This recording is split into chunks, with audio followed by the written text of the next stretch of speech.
Okay guys, so for the last video that I'm gonna recap what I did for this week is the one where I used a field to sort of like break an object apart into little pieces. So same thing, I'm making a cylinder this time. I'm just going to scale it up. This is a very lazy way to do it. I'll have to freeze my transformations after I do this because scale is very important.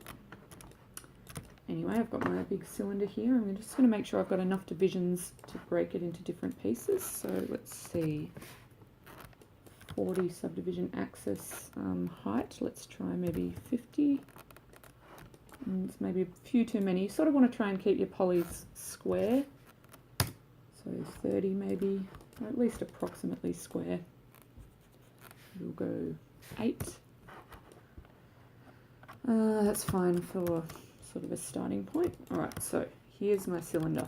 Now, what I'm going to do is, I'm just going to quickly freeze the transformations and delete history. I've got a sort of a clean object to work with.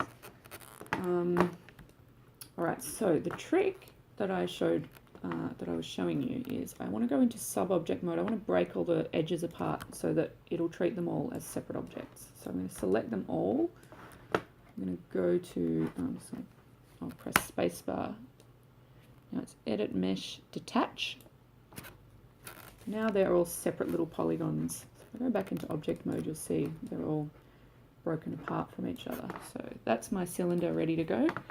Now I'll make that into an end-cloth object. Instantly press play. Now they're all falling at the same time, except you can see there's a bit of resistance up here and down here that's causing them to bunch up and break apart. Now obviously they're falling too slow, so I've got to set my space scale, turn on my plane, crank up my sub-steps, just to have it to get into. Let's play that now. Got them all collapsing. Now say I don't want them to collapse until I tell them to. Maybe I want them to, you know, blow away in the wind from the top. So I'm going to tell it, this cylinder, not to use the gravity that's on the nucleus mode. So I'll go here and ignore solver gravity. Now you'll see nothing will happen when I play it. Now I'm going to bring in my field to make things blow away. Now let's, you know, there's different fields and I'll go through these in more detail with you, but I'm going to choose, for this one maybe we'll just play around and we'll see what happens if I choose maybe Turbulence. So that brings my Turbulence field into the scene. It's down here at the origin at the moment, so I'm going to bring it up above the cylinder. Now I want to tell this field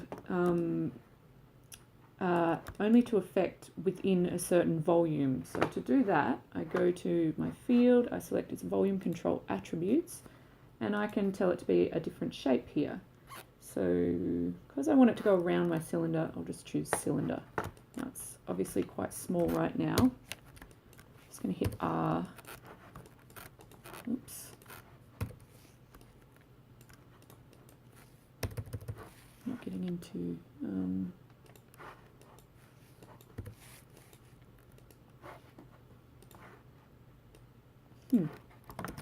Anyway, for some reason my shortcut's not broken. Anyway, got my scale selected. Just going to make that big enough to sort of cover the whole cylinder. Move it up a bit so that it's not interacting with the cylinder yet.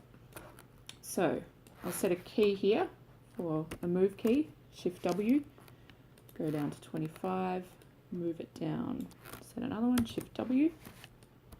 So I've got my field so that it's animated down onto the object. Now, at the moment, I don't think my turbulence field is attached to my cylinder, so I need to select my cylinder and my turbulence field in the outliner, go back to fields and solvers and assign to selected. So now, in theory, my turbulence field should affect my cloth. Now, the reason it's not could be because it's not big enough, my magnitude, and also this attenuation here. So I'm going to turn off attenuation. I don't want any sort of limitations on how much my turbulence affects my cylinder. I'm going to crank up the magnitude and see if we get an effect out of that. And there you go. You can see that the turbulence is starting to break those edges apart. And it's animated in that sort of effect, depending on where my turbulence is. So you can see that you can affect different objects. You know, you can actually animate the effect over the object as you feel like. You know, you might play around, maybe crank up the frequency, maybe crank the magnitude up really high, just to give it a bit more effect. So you can have some fun with that. It's a good way of disintegrating an object. You know, if you can imagine combining this effect with some smoke and some particles, you can start getting pretty fun sort of disintegration effects going on. So that's that, and we'll look at this all in a little bit more detail next week. All right, cheers.